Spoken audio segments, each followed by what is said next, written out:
सर्वप्रथम अमेरिकी संविधान में प्रस्तावना को सम्मिलित किया गया था। तदुपरांत कई अन्य देशों ने इसे अपनाया, जिनमें भारत भी शामिल है। प्रस्तावना संविधान के परिचय अथवा भूमिका को कहते हैं। इसमें संविधान का सार होता है। प्रख्यात न्यायविद व संवैधानिक विशेषज्ञ N.A. पालकीवाला ने प्रस्तावना को संविधान का परिचय पत्र कहा है। भारतीय संविधान की प्रस्तावना पंडित नेहरू द्वारा बनाए और पेश किए गए एवं संविधान सभा द्वारा अपनाए गए उद्देश्य प्रस्ताव पर आधारित है। इसे 42वें संविधान संशोधन अधिनियम 1976 द्वारा संशोधित किया गया, जिसने इसमें समाजवादी, धर्मनिरपेक्ष और अखंडता शब्द सम्मिलित किए। संविधान के प्रस्तावना की विषय वस्तु। अपने वर्तमान स्वरूप में प्रस्तावना को इस प्रकार पढ़ा जाता है। हम भारत के लोग भारत को एक संपूर्ण प्रभुत्व संपन्न, समाजवादी, धर्मनिरपेक्ष, लोकतांत्रिक गणराज्य बनाने के लिए और इसके समस्त नागरिकों को सामाजिक, आर्थिक और राजनीतिक न्याय, विचार, अभिव्यक्ति, धर्म, विश्वास व उपासना की स्वतंत्रता, प्रतिष्ठा और अवसर की समता प्राप्त कराने के लिए तथा व्यक्ति की गरिमा और राष्ट्र की एकता तथा अखंडता सुनिश्चित करने वाला बंधुत्व बढ़ाने के लिए दृढ़ संकल्पित होकर अपने इस संविधान सभा में आज दिनांक 26 नवंबर 1949 को इतत द्वारा इस संविधान को अंगीकृत, अधिनियमित और आत्मार्पित करते हैं। प्रस्तावना के तत्व। प्रस्तावना में 4 मूल तत्व हैं। संविधान के अधिकार का स्रोत। प्रस्तावना कहती है कि संविधान भारत के लोगों से शक्ति अधिग्रहित करता है। भारत की प्रकृति। यह घोषणा करती है कि भारत एक संप्रभु, समाजवादी, धर्मनिरपेक्ष, लोकतांत्रिक व गणतांत्रिक राज्य व्यवस्था वाला देश है। संविधान के उद्देश्य। इसके अनुसार न्याय, स्वतंत्रता, समता व बंधुत्व संविधान के उद्देश्य हैं। संविधान लागू होने की तिथि। यह 26 नवंबर 1949 की तिथि का उल्लेख करती है। प्रस्तावना में मुख्य शब्द। प्रस्तावना में कुछ मुख्य शब्दों का उल्लेख किया गया। ये शब्द हैं संप्रभुता, समाजवादी, धर्मनिरपेक्ष, लोकतांत्रिक गणराज्य, न्याय, स्वतंत्रता, समता व बंधुत्व। इनका विस्तार से उल्लेख है। संप्रभुता। संप्रभु शब्द का आशय है कि भारत ना तो किसी अन्य देश पर निर्भर है और ना ही किसी अन्य देश का डोमेनियन है। इसके ऊपर कोई शक्ति नहीं है और यह अपने मामलों, आंतरिक अथवा बाहरी का निस्तारण करने के लिए स्वतंत्र है। यद्यपि वर्ष 1949 में भारत ने राष्ट्रमंडल की सदस्यता स्वीकार करते हुए ब्रिटेन को इसका प्रमुख माना, तथापि संविधान से अलग यह घोषणा किसी भी तरह से भारतीय संप्रभुता को प्रभावित नहीं करती। इसी प्रकार भारत के संयुक्त राष्ट्र में सदस्यता उसकी संप्रभुता को किसी मायने में सीमित नहीं करती। एक संप्रभु राज्य होने के नाते भारत किसी विदेशी सीमा अधिग्रहण अथवा किसी अन्य देश के पक्ष में अपनी सीमा के किसी हिस्से पर से दावा छोड़ सकता है। समाजवादी। वर्ष 1976 के 42वें संविधान संशोधन से पहले भी भारत के संविधान में नीति निर्देशक सिद्धांतों के रूप में समाजवादी लक्षण मौजूद थे। दूसरे शब्दों में, जो बात पहले संविधान में अंतर्निहित थी उसे स्पष्ट रूप से जोड़ दिया गया और फिर कांग्रेस पार्टी ने समाजवादी स्वरूप को स्थापित करने के लिए 1955 में अवाड़ी सत्र में एक प्रस्ताव पारित कर उसके अनुसार कार्य किया। यह बात ध्यान देने योग्य है कि भारतीय समाजवाद लोकतांत्रिक समाजवाद है, न कि साम्यवादी समाजवाद, जिसे राज्य आश्रित समाजवाद भी कहा जाता है, जिसमें उत्पादन और वितरण के सभी साधनों का राष्ट्रीयकरण और निजी संपत्ति का उन्मूलन शामिल है। लोकतांत्रिक समाजवाद मिश्रित अर्थव्यवस्था में आस्था रखता है, जहां सार्वजनिक व निजी क्षेत्र साथ साथ मौजूद रहते हैं। जैसा कि सर्वोच्च न्यायालय कहता है कि लोकतांत्रिक समाजवाद का उद्देश्य गरीबी, उपेक्षा, बीमारी व अवसर की असमानता को समाप्त करना है। भारतीय समाजवाद मार्क्सवाद और गांधीवाद का मिला जुला रूप है, जिसमें गांधीवादी समाजवाद की ओर ज़्यादा झुकाव है। उदारीकरण, निजीकरण एवं वैश्वीकरण की नई आर्थिक नीति 1991 ने हालांकि भारत के समाजवादी प्रतिरूप को थोड़ा लचीला बनाया है। धर्मनिरपेक्ष शब्द को भी 42वें संविधान संशोधन अधिनियम 1976 द्वारा जोड़ा गया। जैसा कि उच्चतम न्यायालय ने भी 1974 में कहा था कि यद्यपि धर्मनिरपेक्ष राज्य शब्द का स्पष्ट रूप से संविधान में उल्लेख नहीं किया गया था, तथापि इसमें कोई संदेह नहीं है कि संविधान के निर्माता ऐसे ही राज्य की स्थापना करना चाहते थे। इसीलिए संविधान में अनुच्छेद 25 से 28 धार्मिक स्वतंत्रता का अधिकार जोड़े गए। भारतीय संविधान में धर्मनिरपेक्षता की सभी अवधारणाएं विद्यमान हैं। हमारे देश में सभी धर्म समान हैं और उन्हें सरकार का समान समर्थन प्राप्त है। लोकतांत्रिक संविधान की प्रस्तावना में एक लोकतांत्रिक राज्य व्यवस्था की परिकल्पना की गई है।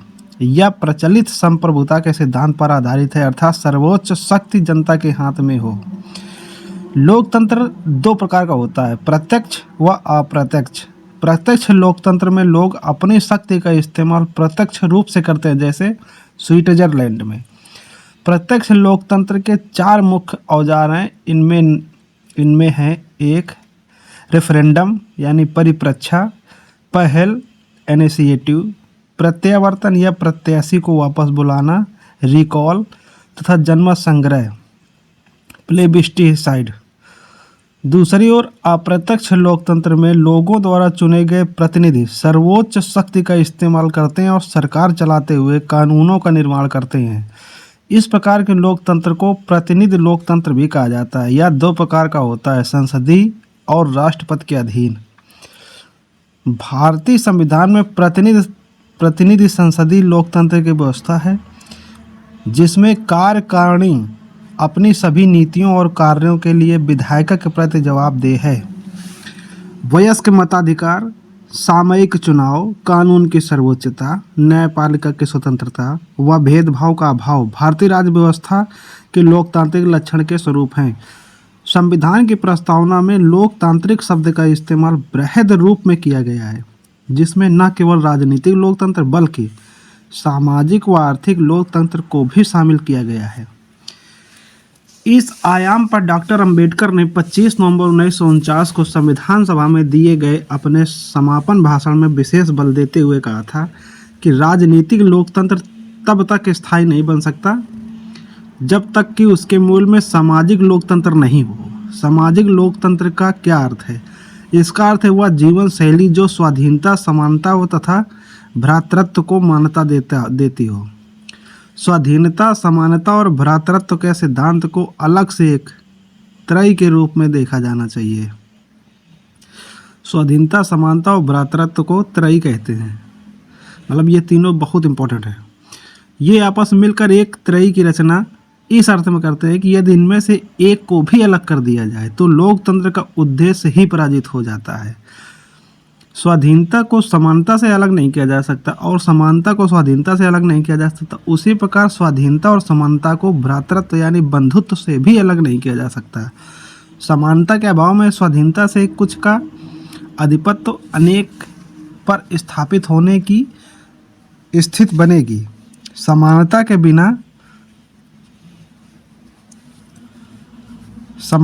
बिना स्वाधीनता के वैयक्तिक पहल अथवा उद्यम को समाप्त कर देगी।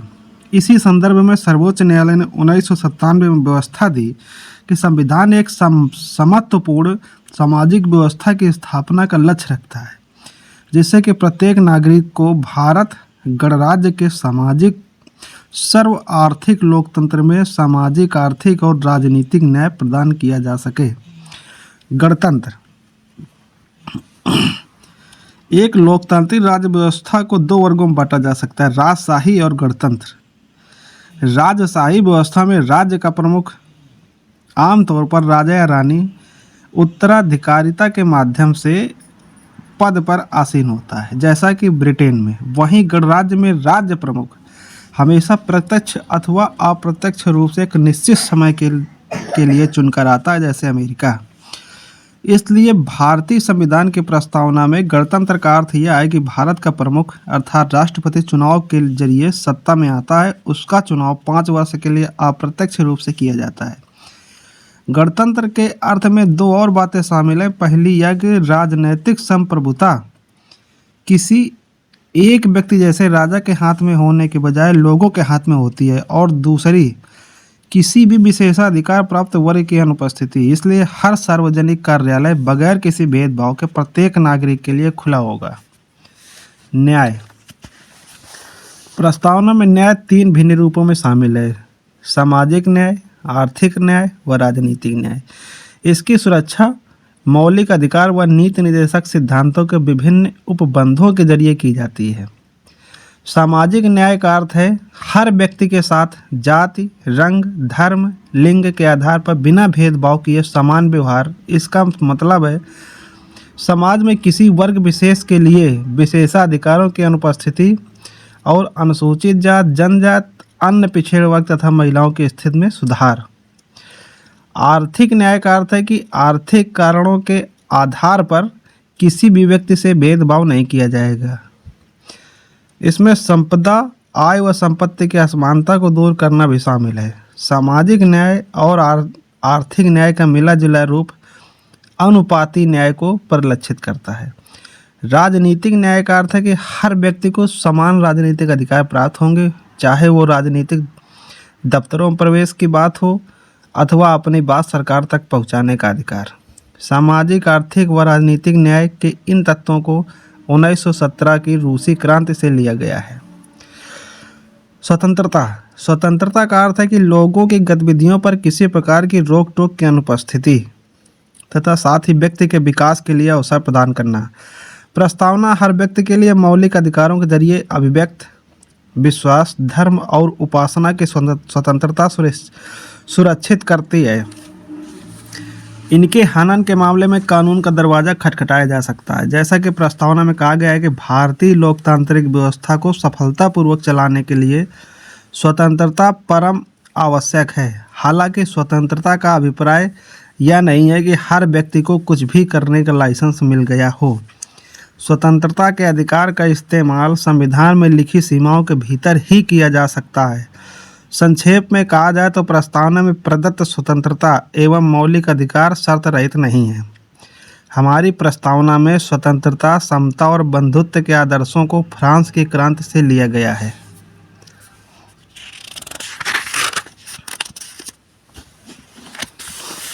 समता। समता का अर्थ है समाज के किसी भी वर्ग के लिए विशेषाधिकार की अनुपस्थिति और बिना किसी भेदभाव के हर व्यक्ति को समान अवसर प्रदान करने के उपबंध। ऐसा नहीं है कि कोई स्पेशल व्यक्ति है, ज़्यादा पैसा वाला है तो उसके लिए अलग व्यवस्था हो, और कोई गरीब हो तो उसके लिए अलग व्यवस्था हो। भारतीय संविधान की प्रस्तावना हर नागरिक को स्थिति और अवसर की समता प्रदान करती है। इस उपबंध में समता के 3 आयाम शामिल हैं: नागरिक, राजनीतिक व आर्थिक। मौलिक अधिकारों पर निम्न प्रावधान समता को सुनिश्चित करते हैं: विधि के समक्ष समता, अनुच्छेद 14। धर्म, जाति, लिंग या जन्म स्थान के आधार पर मूल वंश निषेध, अनुच्छेद 15। लोक नियोजन के विषय में अवसर की समता, 16।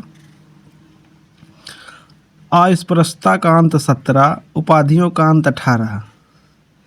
यानी अनुच्छेद 14 से लगा के 18 तक समता को दर्शाता है।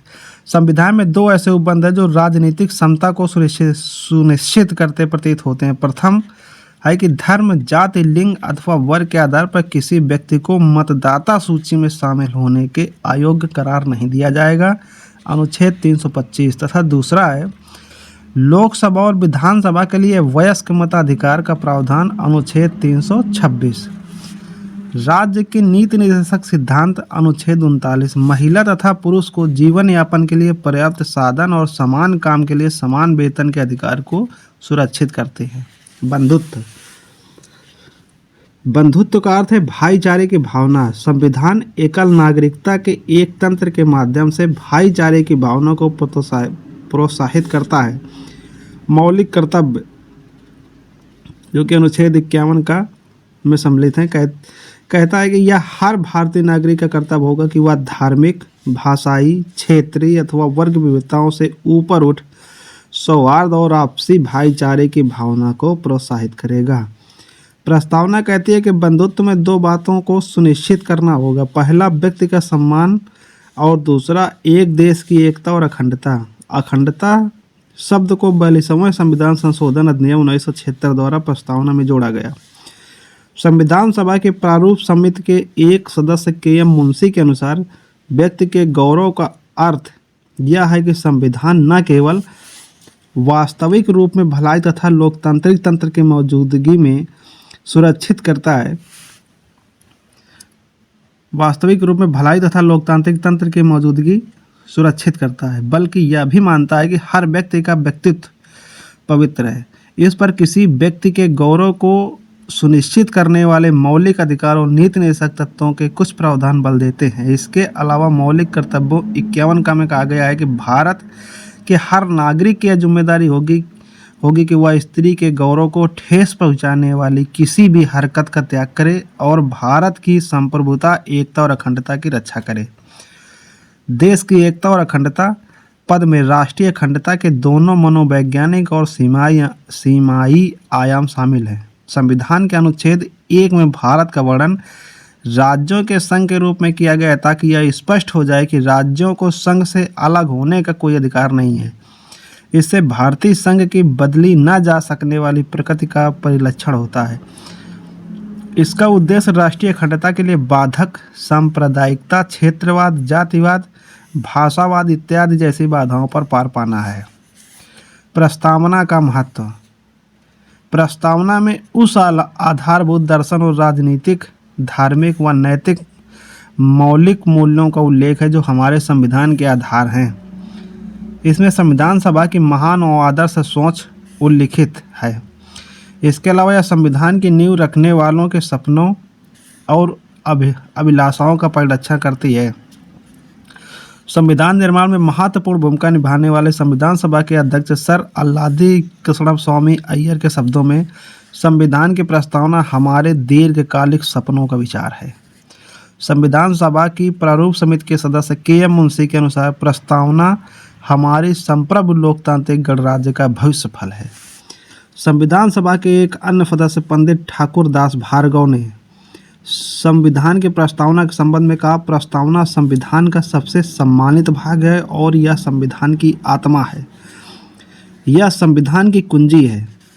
यह संविधान का आभूषण है। यह एक उचित स्थान है जहां से कोई भी संविधान का मूल्यांकन कर सकता है। सुप्रसिद्ध अंग्रेज राजनीतिक शास्त्री सर अर्नेस्ट बर्कर संविधान की प्रस्तावना लिखने वालों को राजनीतिक बुद्धिजीवी कहकर अपना सम्मान देते हैं। वह प्रस्तावना को संविधान का कुंजी नोट कहते हैं। वह प्रस्तावना के पाठ से इतने प्रभावित थे कि उन्होंने अपनी प्रसिद्ध पुस्तक principle of social and political theory, जो कि 1951 में आई थी, इसकी शुरुआत में उल्लेख किया है।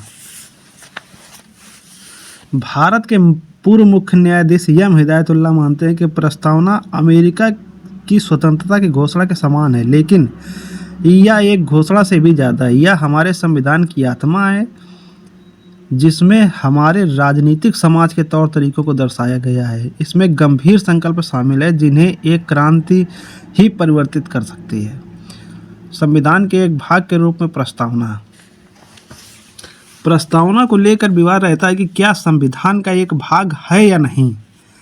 बेरूबाड़ी संघ मामले 1960 में उच्चतम न्यायालय ने कहा कि प्रस्तावना संविधान में निहित सामान्य प्रयोजनों को दर्शाता है और इसीलिए संविधान निर्माताओं के मस्तिष्क के लिए एक कुंजी है। इसके अतिरिक्त अनुच्छेद में प्रयोग की गई व्यवस्थाओं के अनेक अर्थ निकलते हैं।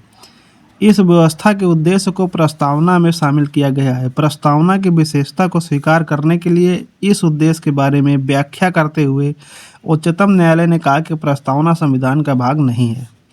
केशवानंद भारती मामले 1973 में उच्चतम न्यायालय ने पूर्व व्याख्या को अस्वीकार कर दिया और यह व्यवस्था दी कि प्रस्तावना संविधान के एक मूल भाग है। यह महसूस किया गया कि प्रस्तावना संविधान का अति महत्वपूर्ण हिस्सा है और संविधान के प्रस्तावना में उल्लिखित महान विचारों को ध्यान में रखकर संविधान का अध्ययन किया जाना चाहिए। LIC ऑफ इंडिया मामले 1995 में 1995 में भी पुनः उच्चतम न्यायालय ने व्यवस्था दी कि प्रस्तावना संविधान का आंतरिक हिस्सा है।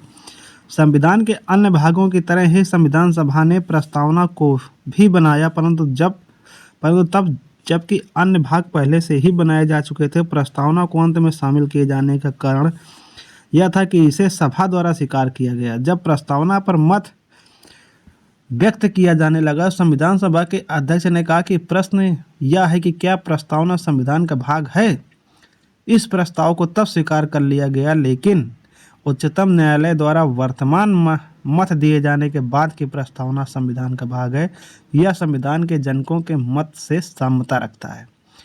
दो तथ्य उल्लेखनीय हैं। प्रस्तावना न तो विधायिका की शक्ति का स्रोत है और न ही उसकी शक्तियों पर प्रतिबंध लगाने वाला। यह गैर न्यायिक है, अर्थात इसकी व्यवस्थाओं को न्यायालय में चुनौती नहीं दी जा सकती। प्रस्तावना में संशोधन की संभावना। क्या प्रस्तावना में संशोधन की धारा 368 के तहत संशोधन किया जा सकता है? यह प्रश्न पहली बार ऐतिहासिक केस केशवानंद भारती मामले 1973 में उठा। यह विचार सामने आया कि इसमें संशोधन नहीं किया जा सकता क्योंकि यह संविधान का भाग नहीं है। याचिकाकर्ता ने कहा कि अनुच्छेद 368 के जरिए संविधान के मूल तत्व व मूल विशेषताओं जो कि प्रस्तावना में उल्लिखित हैं को ध्वस्त करने वाला संशोधन नहीं किया जा सकता। हालांकि उच्चतम न्यायालय ने व्यवस्था दी कि प्रस्तावना संविधान का एक भाग है। न्यायालय ने ये अपना मत वेरुवाड़ी संघ 1960 के तहत दिया और कहा प्रस्तावना को संशोधित किया जा सकता है, बशर्ते मूल विशेषताओं में संशोधन नहीं किया जाए। दूसरे शब्दों में न्यायालय ने व्यवस्था दी कि प्रस्तावना में निहित मूल विशेषताओं को अनुच्छेद 368 के तहत संशोधित नहीं किया जा सकता। अब तक प्रस्तावना को लेकर केवल एक बार 42वें संविधान संशोधन अधिनियम 1976 के तहत संशोधित किया गया है। इसके जरिए इसमें 3 नए शब्दों को जोड़ा गया है: समाजवादी, धर्मनिरपेक्ष एवं अखंडता। इस संशोधन को वैध ठहराया गया।